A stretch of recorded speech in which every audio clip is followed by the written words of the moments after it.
बिरादर के लोग। बिरादर का मतलब क्या होता है? जो 12 शाखा के लोग एक दरी पर बैठते हैं, उससे क्या कहा जाता है? बिरादर।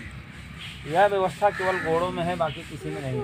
इसलिए जो भी हमारे पंचायत स्थलें होते थे वो सब 12 दरी के नाम से जाने जाते। यानी जो भी मेरे घर में कोई कार्य होता है तो हमारी रिश्तेदारी नातेदारी कहाँ को होती है? उन्हीं 12 शाखाओं में होती है। तो जब हम निमंत्रण देंगे किसको देंगे? उन्हीं 12 शाखाओं में देंगे। तो इसलिए हमारे घर को आते हैं तो हम ये नहीं कहते कि मेरे यहाँ जाति वाले आए, हम क्या कहते हैं? हमारे बिरादर के लोग आए हैं। तो काली कंकाली के 33 कोट बच्चों को 12 शाखा में बांटा गया था। जिसके शाखा में जितने देव मिले थे, जिस शाखा वाले को, वह अपने देवपुरी पर उतने देवताओं की पूजा करता है। फिर इन बच्चों को हम अपना देवता क्यों मानते हैं? ये भी तो कुछ रीज़न होगा। अगर आप हमें अपने घर पे बैठा रहे हैं तो वो रीज़न हो, भाई हम आपके संबंधी होंगे या आपके रिश्तेदार होंगे या हम आपके बिरादर के लोग होंगे, कुछ ना कुछ तो संबंध होगा तभी तो बैठेंगे। तो अगर ये हमारे 33 कोट पेड़ों को हम अपने देवता के रूप में पूजते हैं तो इन्होंने हमें क्या दिया जो हम इनको अपना देवता मानते हैं? तो काली कंकाली के इन 33 कोट बच्चों को हमारे धर्मगुरु पहंदी पारिक उपवार लिंगों ने कोयनेम गोंडी धर्म की क्या दिया? दीक्षा दिया। इन 33 कोट बच्चों से कहा कि जाके इस पृथ्वी पर इसकी खोज करो कि धरती पे अंडा पिंडा उद्भिद प्राणियों का कल्याण साध्य संभव कैसे होगा, इसकी जानकारी प्राप्त करो। इन बच्चों ने अपनी अपनी शाखाओं में क्या किया? धरती पे टहलना शुरू किया।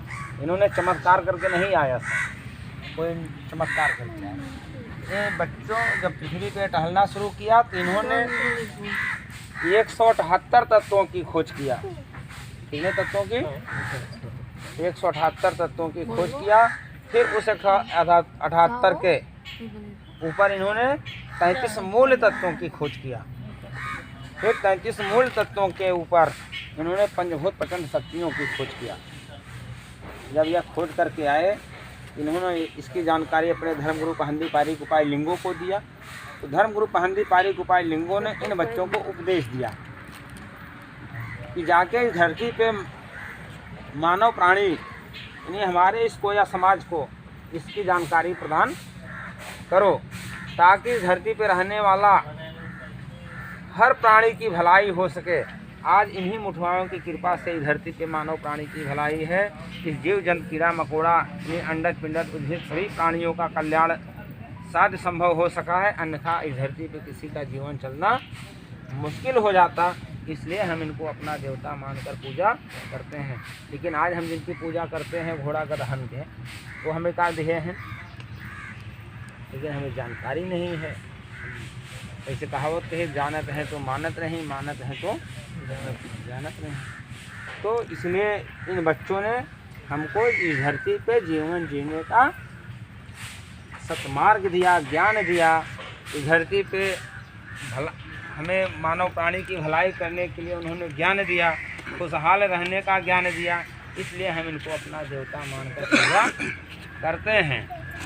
तो आप विद्वानों की पूजा करेंगे तब आपके अंदर विद्वानता आएगी।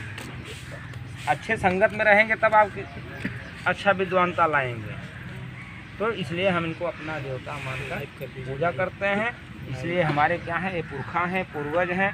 पूर्वजों की पूजा से इतिहास बनता है, इतिहास से प्रेरणा मिलती है, प्रेरणा से आगे बढ़ने की शक्ति बनती है।